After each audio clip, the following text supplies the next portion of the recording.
Hello, curious minds. Welcome to Explained in 5 by InfiniThink Labs. Today we are deep diving into one of the foundational topics in physics that has shaped our understanding of the universe, Newton's laws of motion.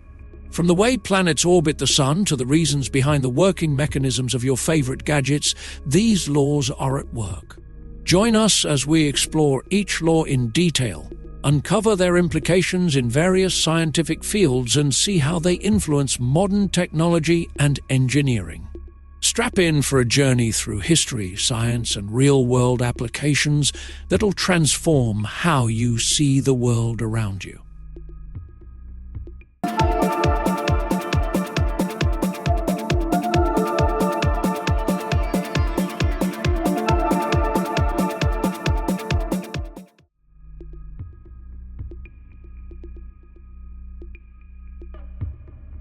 We begin with Newton's first law of motion, the law of inertia.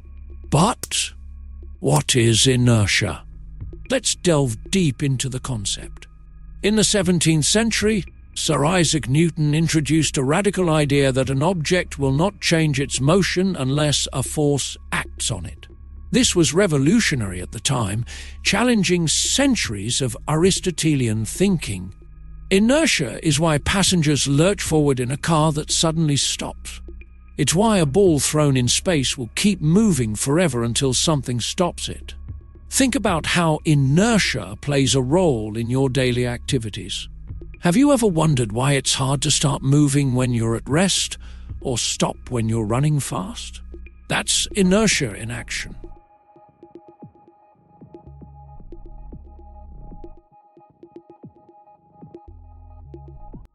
Moving on to Newton's second law, the law of acceleration. This law connects the dots between force, mass, and acceleration.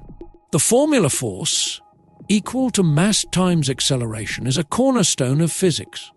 It tells us that the force exerted on an object is equal to the mass of the object multiplied by its acceleration.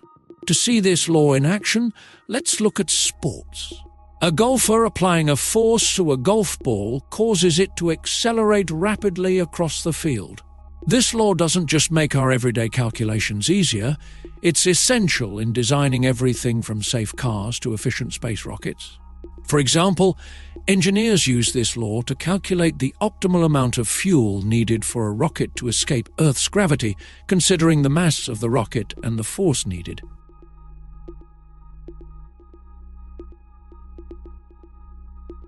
In advanced fields like biomechanics, Newton's second law equation helps in designing prosthetics that accommodate different levels of force and mass to aid movement efficiently.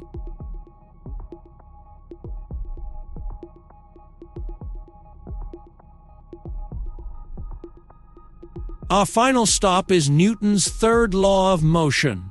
For every action, there is an equal and opposite reaction. When you jump, your legs push down on the ground and the ground pushes back up, propelling you into the air. That's Newton's third law in action.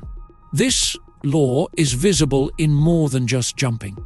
It's in the beating of a bird's wings, the recoil of a gun, and the thrust of a jet engine. In technology, this law allows rockets to travel to space. The engines fire downwards, pushing the Earth, while the Earth pushes the rocket upwards. But it's not just about going up. This law is also crucial in maintaining satellites in orbit and maneuvering spacecraft in the vacuum of space. Understanding and applying Newton's third law helps solve complex problems in physics, engineering, and even medicine. Scientists use this understanding to develop better shock-absorbing materials and systems that can withstand or utilize forces effectively. And that brings us to the end of our in-depth exploration of Newton's laws of motion. We've traveled from historical insights to cutting-edge applications, seeing how these fundamental principles form the backbone of much of our modern world. If you enjoyed this journey through physics, don't forget to like, subscribe, and turn on notifications for more fascinating explorations. Share your thoughts and questions in the comments and stay curious.